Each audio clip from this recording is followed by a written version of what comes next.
Ultimate Boracay Travel Guide 2024. Mga kabiyahe, ready na ba kayo para sa isang ultimate adventure? This time, punta naman tayo sa isa sa pinakamagandang isla sa buong mundo, ang Boracay. Kilala ang Boracay sa kanyang pinong puting buhangin, malinaw na tubig, at mga nakamanghang sunset. Dito siguradong makakapag-relax kayo at makalimutan ang problema. Sa video na ito, ibibigay ko sa inyo ang ultimate travel guide para sa Boracay. Mula sa best time to go, saan masarap kumain, hanggang sa mga exciting activities na pwede niyong gawin. Lahat yan, ituturo ko sa inyo. Tara na! Para sa mga first-timers diyan, ang pinakamagandang panahon para pumunta sa Boracay ay mula Disyembre hanggang Mayo. Summer season kasi dito sa Pilipinas, kaya siguradong maaraw at maganda ang panahon. Perfect para mag-beach. Pero kung gusto nyo namang ma-experience ang Boracay na hindi masyadong crowded, pwede kayong pumunta mula Hunyo hanggang Nobyembre. Medyo tagulan nga lang, pero carry lang yan. Mas tipid pa sa accommodation, at mas ma-enjoy nyo ang Boracay ng solo. Speaking of weather, generally mainit at humid ang klima sa Boracay, pero huwag kayong mag-alala, hindi naman sobrang init. Ang average temperature ay nasa 30 degrees Celsius, pero kung mahangin naman, mas malamig pa doon.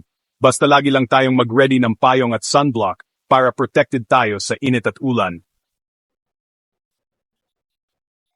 Siyempre, pag beach trip, dapat ready tayo sa mga essential items. Una sa lahat, wag niyong kakalimutan ang inyong mga swimsuit.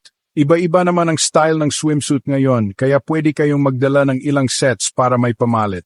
Bukod sa swimsuit, magdala rin kayo ng extra clothes like shirts, shorts, at dresses. Magdala rin ng shades, sombrero at sunblock para proteksyon sa araw. At siyempre, wag kalimutan ang camera para may pang-post sa Instagram. Chapter 4. Paano pumunta sa Boracay? Ngayong alam na natin kung kailan pupunta at kung ano ang dadalhin, alamin naman natin kung paano pumunta sa Boracay. Ang pinakamabilis na paraan ay sumakay ng eroplano papuntang Caticlan Airport. Mula doon, mga ilang minutong bangka na lang at nasa Boracay ka na. Kung mas adventurous naman kayo at gusto niyong mag-road trip, pwede kayong sumakay ng bus papuntang Batangas Pier at doon sumakay ng barko papuntang Boracay. Mas matagal nga lang ang biyahe pero sulit naman dahil makikita mo ang ganda ng Pilipinas. Pagdating naman sa accommodation, marami ring options sa Boracay. Merong mga luxury hotels, budget-friendly inns, at hostels. Depende na lang talaga sa budget at preference nyo. Kung gusto nyong malapit sa mga restaurants at bars, pwede kayong magstay sa Station 1. Kung mas gusto nyo naman ng tahimik at peaceful na lugar, pwede kayong magstay sa Station 3. Siyempre, hindi kumpleto ang bakasyon kung walang masarap na pagkain. Sa Boracay, siguradong masasarap ang seafoods. Freshly caught pa yan kaya siguradong masarap. Bukod sa seafoods, marami ring restaurants sa Boracay na nagsiserve ng iba't ibang cuisines like Italian, Japanese, at Korean. Meron ding mga street food stalls kung saan kayo makakatikim ng mga lokal na pagkain. Para naman sa mga naghahanap ng sample itinerary, pwede kayong magstay ng 3 araw at 2 gabi sa Boracay. Sa unang araw, pwede kayong mag-relax sa White Beach at mag-swim. Sa gabi naman, pwede kayong mag-dinner sa The Mall at manood ng fire dancers.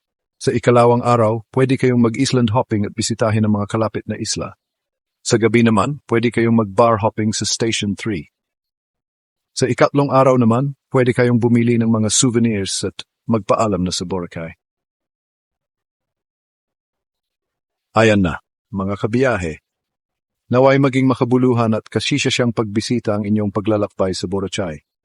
Huwag kalimutang magdala ng extra memories at i-share ang inyong mga karanasan sa comment section. Hanggang sa muli nating pagbibiyahe, tara na sa Boracay at mag-enjoy.